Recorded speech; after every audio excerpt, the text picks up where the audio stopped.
In America, when we hear of a new presidency every 4 years, we do our research. We listen to the debates, we hear about the policy, we make our opinion, an educated one hopefully, and we put in our vote at the very end of the election term, at the very end of the election process. When we put in our vote, each and every one of us assume that our vote is going to be equally representative of the president in which we favor. What if I was to tell you there was a system in place that actually prevented that from happening? That system is known as the Electoral College. Votes are not entirely equal, and not nearly as they may seem. This causes millions of opinions to be erased. The Electoral College undermines democracy, and it distorts the public voting process. Mammoth University posted on September 15th, 2020, stating that the Electoral College is the #1 culprit for distorting popular will from the population of America. Today, I'm here to discuss the problem of the Electoral College, the problem caused by the Electoral College, the cause of why this is occurring, and finally I'll propose a solution and wrap it all up with a conclusion. Let's begin. The problem. The Electoral College operates via a winner-take-all method. This erases individual voting. In the United States of America, the way the Electoral College works is like this. Every state, depending on its population, is assigned a number. When you add all the states together, we end up with 538 electoral votes across our country. In order to win the presidential election, you need to acquire 270 of these votes in order to win. Regardless of any other external factor, 270 wins the election. Now, if you really listen to what that actually means, you'll understand that it's a totally distorted way of representing our election and in a somewhat misunderstood way in order to elect our president.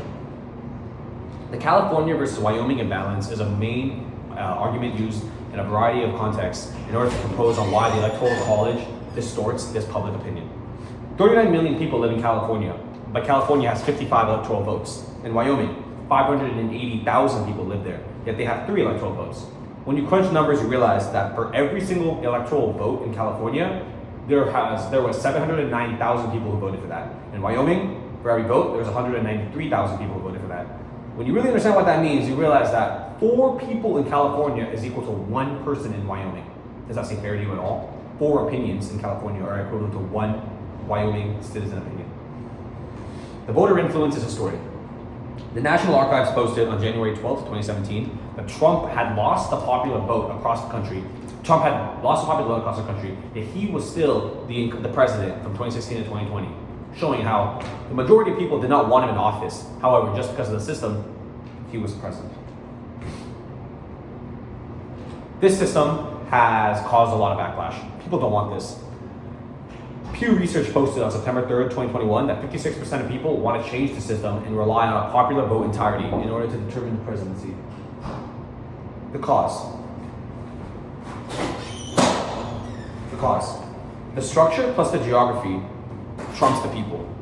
When you really understand how close margin elections are won, you'll realize that the winner in every election is not dependent on the way people vote.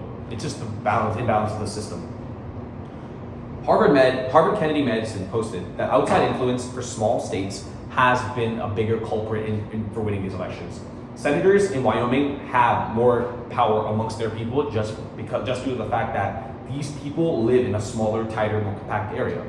However, in California, how often do we listen to the opinions of Gavin Newsom and take them serious? Not all the people in California are on the same page. We live in a diverse state, which is the truth, meaning that we are less likely to be influenced, making it harder to win a state in California.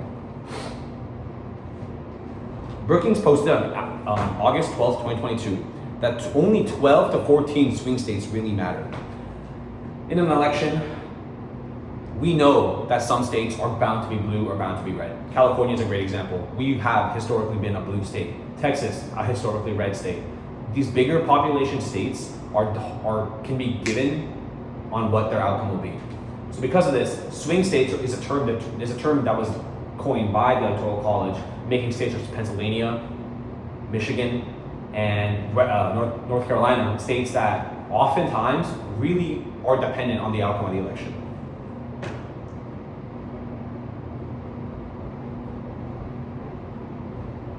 The solution.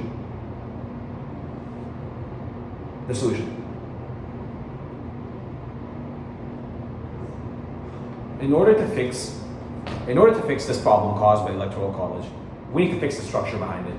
We need to count votes equally. Whether this means abolishing the Electoral College or finding out a new way to determine our presidency, something needs to be done. Because at the end of the day, it is not feasible to elect a president based on a system that has many times proven to be unreliable. The NPVIC, the National Popular Vote Interstate Compact Act, is only activated at 270 electoral votes, meaning that 205 electoral votes have already been committed. Ranked voting, federal proportional allocation are all great ways in order to solve our problems.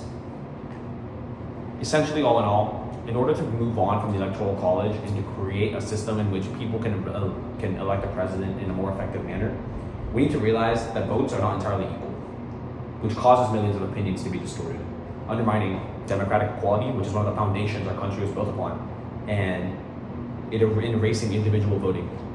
Why would you even go to the voting booth if you knew that your state was all red and you were a blue person? Why would that make any sense? Because you know that your vote is not going to matter.